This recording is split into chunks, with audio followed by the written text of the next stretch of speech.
before God to exercise impartial justice. I am profoundly religious. My faith is at the heart of who I am.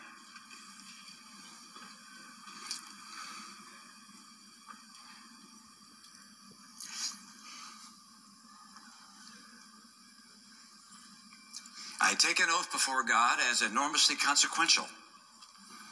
I knew from the outset that being tasked with judging the president, the leader of my own party, would be the most difficult decision I have ever faced. I was not wrong. The President's Counsel also notes that Vice President Biden appeared to have a conflict of interest when he undertook an effort to remove the Ukrainian Prosecutor General. If he knew of the exorbitant compensation his son was receiving from a company actually under investigation, the Vice President should have recused himself. While ignoring a conflict of interest is not a crime, it is surely very wrong. With regards to Hunter Biden, taking excessive advantage of his father's name is unsavory, but also not a crime. Given that in neither the case of the father nor the son was any evidence presented by the President's Counsel that a crime had been committed, the President's insistence that they be investigated by the Ukrainians is hard to explain other than as a political pursuit. There's no question in my mind that were their names not Biden, the president would never have done what he did. The grave question the Constitution tasks senators to answer is whether the president committed an act so extreme and egregious that it rises to the level of a high crime and misdemeanor.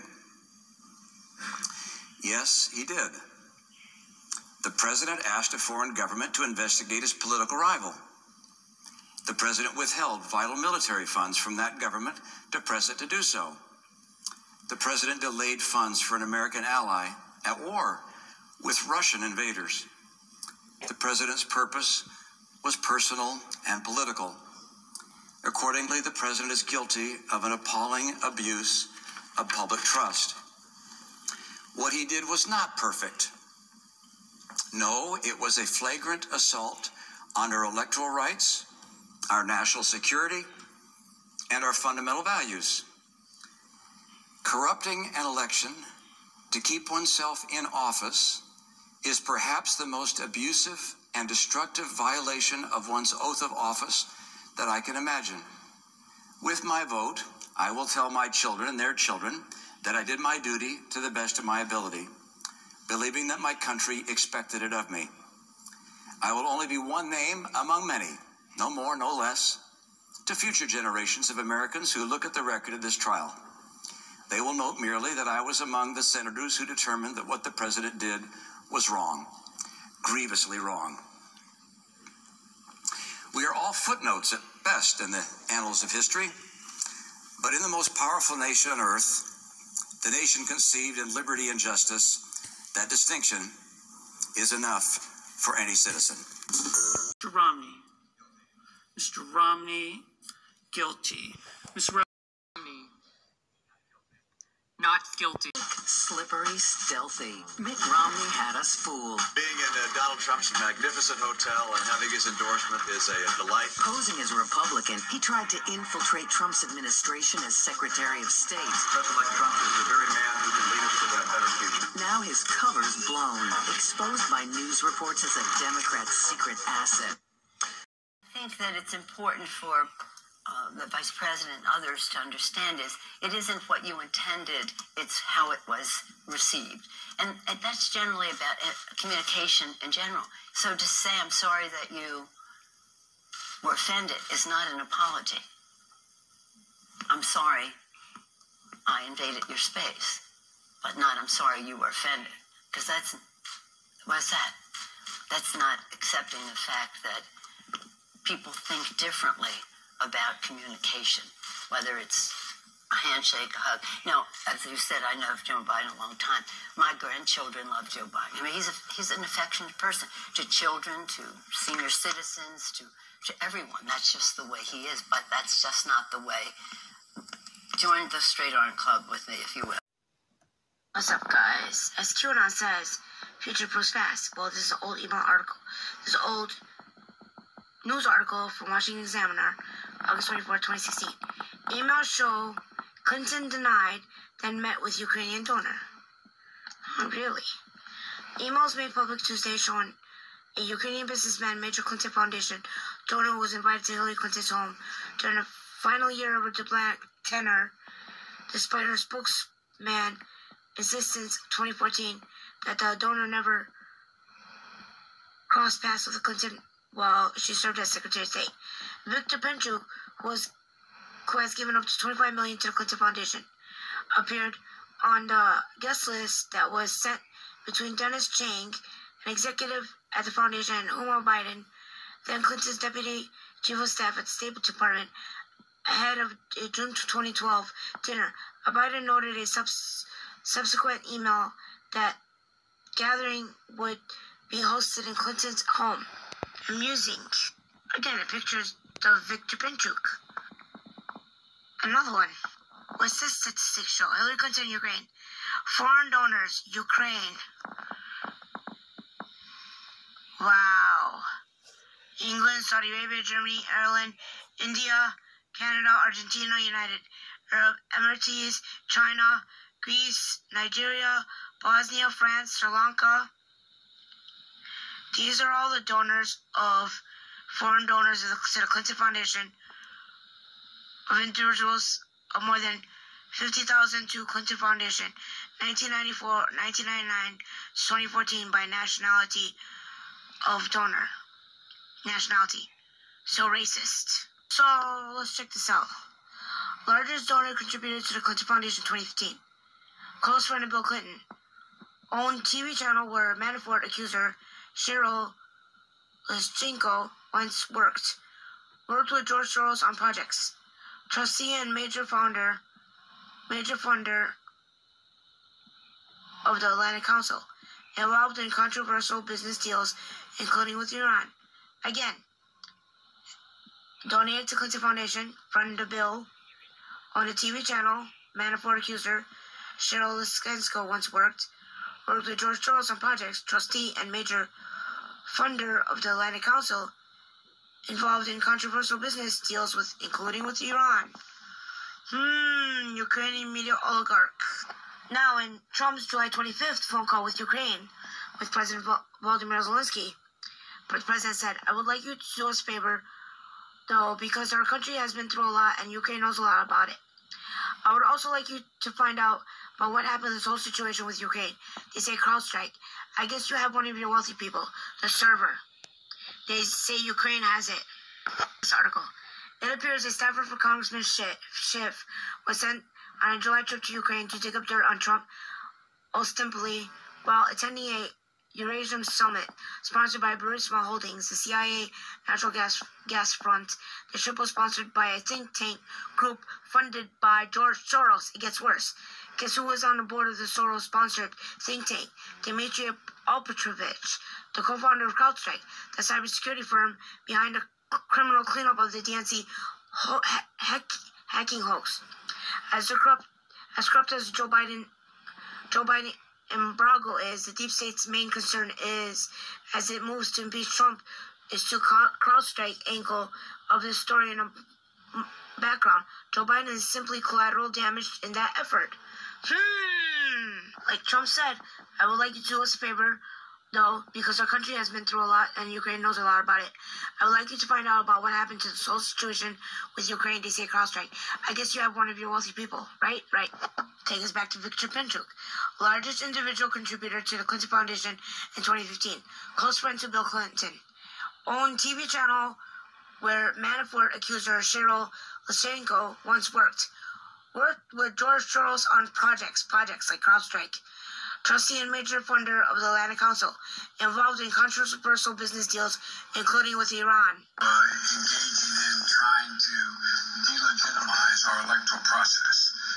But the hard data we had was not very detailed, and it did not. And then we had, the next point, we went to it's the only engagement with the House and Senate that I wasn't asked to lead, and flight from New York that suffered a mechanical issue and needed to return to the gate Sunday afternoon. According to a law enforcement officer, a separate law enforcement source confirmed Clinton was aboard a plane which experienced a mechanical issue that needed to return to the gate. American Airlines to call you along with Attorney General Rudy. Very much knows what is happening. He's a very capable guy. If you could speak to him about it, that would be great. I'm just going to show you the rest. Adam Skifless is lying. He's full of shit. I'll insert the link in the description of the video. Gotten a commitment from Poroshenko, they would take action against the state prosecutor, and they didn't. I said, I'm telling you, you're not getting $1 billion. I said, you're not getting $1 billion. I'm going to be leaving here, and I think it was, 6 hours? I said, I'm leaving in 6 hours. If the prosecutor's not fired, you're not getting the money.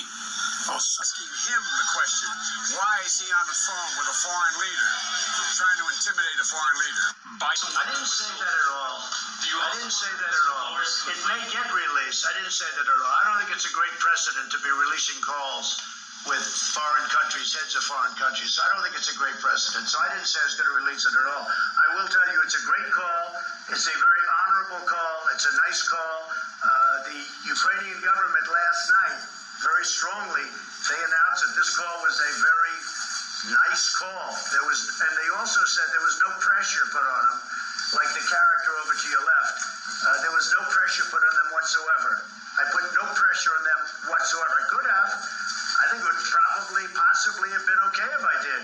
But I didn't. I didn't put any pressure on them whatsoever. You know why? Because they want to do the right thing, and they know about corruption, and they probably know that Joe Biden and his son are corrupt. U.S. officials say the vice president's in Kiev to boost economic and political assistance to authorities there, while making clear to Russia that it will face mounting costs if it chooses continuing destabilization over a more constructive course. U.S. State Department spokeswoman Jen Psaki. We hope to see de-escalation in the coming over the situation over the next few days. And if there's not progress, we remain prepared, along with our European and G7 partners, to impose additional costs. So there'll need to be decisions made in a matter of days. But Russian Foreign Minister Sergei Lavrov says it's the United States that needs to act more responsibly in Ukraine. Before giving us ultimatums and demanding from us to do something in 2 or 3 days and threatening sanctions if that doesn't happen, we would firmly urge our American partners to take their full responsibility for those whom they brought to power and whom they now try to defend, turning a blind eye to atrocities committed by this regime. Pro-Russian militants in some eastern and southern provinces are calling for Russian troops to protect them from the government in Kiev, as both sides accuse the other of breaking a peace agreement reached just last week. Russia says the Ukrainian militants occupying government buildings are operating independently of Moscow. But American University professor Keith Darden says Russia could clearly be doing more to help end the standoff. If there was a very strong statement from Moscow saying these groups need to disarm, you need to leave those government buildings, we do not support you, that would have a profound effect on the facts on the ground. Nothing like that is happening. Lavrov says attempts to isolate Russia over Ukraine are hopeless because it's impossible to isolate Russia. However, Darden believes the sanctions are working. Their primary effect is in generating uncertainty. And uncertainty spooks investors. And you've seen a lot of capital fly out of Russia in the last months.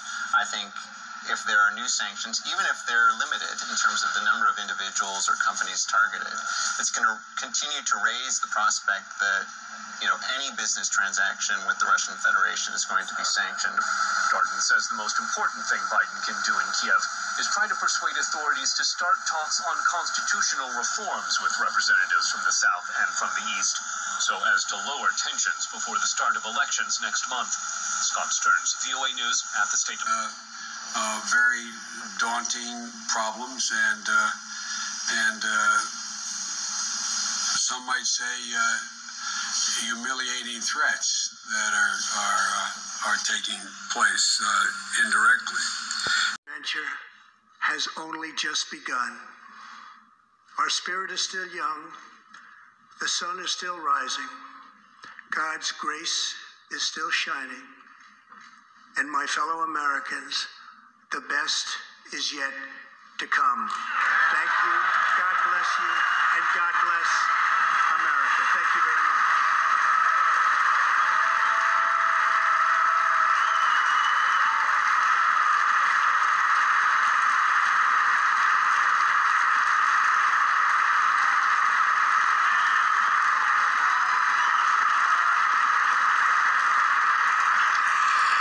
I myself, as millions of Americans and millions of more people around the world, was watching the State of the Union last night. We all saw Nancy Pelosi, Speaker of the House, commit a crime on TV. It is publicly documented. She committed treason. She violated 18 U.S. Code 2071. Whoever having custody of any record, proceeding, map, book, document, paper, or other thing willfully and lawfully conceals, removes, mutilates, obliterates, falsifies, or destroys the same shall be fined under this title or imprisoned not more than 3 years or both, and shall forfeit his or her office and be disqualified from holding any other office under the United States. The whole world was watching Nancy Pelosi. Peace out. Unhinged. They've done nothing for the American people, and they look diminished and small and petty and insignificant to me. That's how I see the other side of the aisle. Your thoughts? I couldn't agree with you more. I mean, the best evidence of that, and you've been talking about it, I'm sure, for 24 hours, is the Speaker tearing up the President's speech. How childish and petty is that? What kind of example is that set for the American people about how we ought to conduct ourselves? I mean, have we forgotten how to be civil to each other? Particularly when we're in Congress, sitting together, not out on the campaign trail, not at rallies, but at least among ourselves.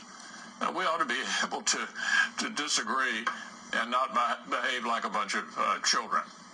You know, Senator, even things that they supported in Obama's second term, like protecting our borders where 90% of the heroin crosses into this country, once Donald Trump proposed it, they didn't support it. You're in the middle of this.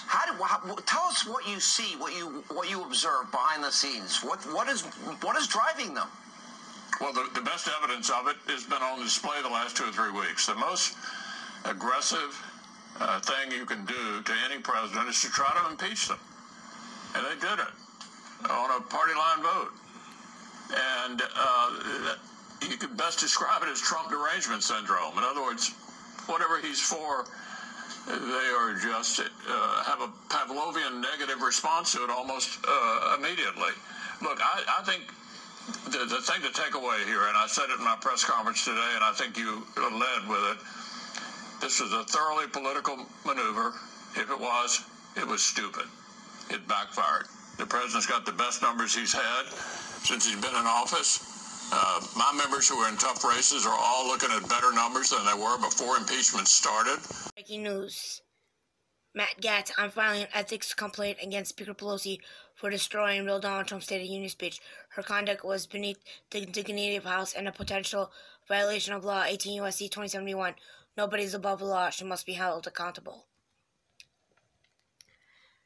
Let me see. Here's the letter. Dear Chairman Deutsch, Ranking Member Merchant, I write to request the House Committee on Ethics to open investigations in Speaker Nancy Pelosi fragment violation of decorum as defined in clauses 1 and 2 of the House Rule, Code of Office, Conduct, and request a criminal referral for a potential violation of 18 U.S.C. 2071, concealment, removal, or mutilation of document. Find President Trump's recent State of the Union address on February 4th, 2020. Her seemingly behavior certainly warrants censure. Second page. Furthermore, Speaker Pelosi appears to be in violation of 18 U.S.C. 2071, where states emphasis added, whoever willfully or unlawfully conceals, removes, mutilates, obliterates, or destroys, or attempts to do so, or with intent to do so, takes away any record, proceeding, map, book, paper, document, or other thing filed and deposited with any clerk or officer of any court of the United States or in any public with any judicial public officer of the United States shall be fined under this title and imprisoned not more than 3 years or both. Whoever having the custody of any such record, proceedings, map, book, document, paper, or other thing willfully or unlawfully conceals, removes, mutilates, obliterates, falsifies, or destroys the same, shall be fined under this title or imprisoned not more than 3 years or both, and shall forfeit his or her office and be disqualified from holding any office under the United States. There is no question that Speaker Pelosi mutilated obliterated or destroyed the copy of the president's address provided to her at the beginning of the evening. The video evidence is clear and abundant, and the speaker herself told reporters that she tore up this document because it was the courteous thing to do given the alternatives.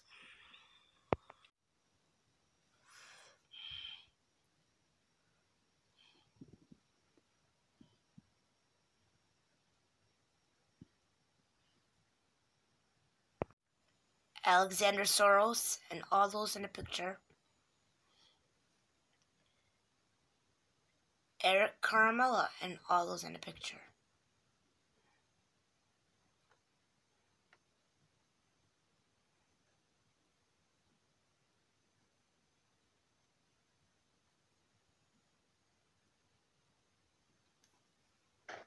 Get it? Now playing Panic in DC. People actually believe those responsible for the attempted coup attempt of a duly elected sitting U.S. president will go unpunished. End to our constitutional republic. No equal justice under the law. No accountability. Escape unscathed. Buckle up.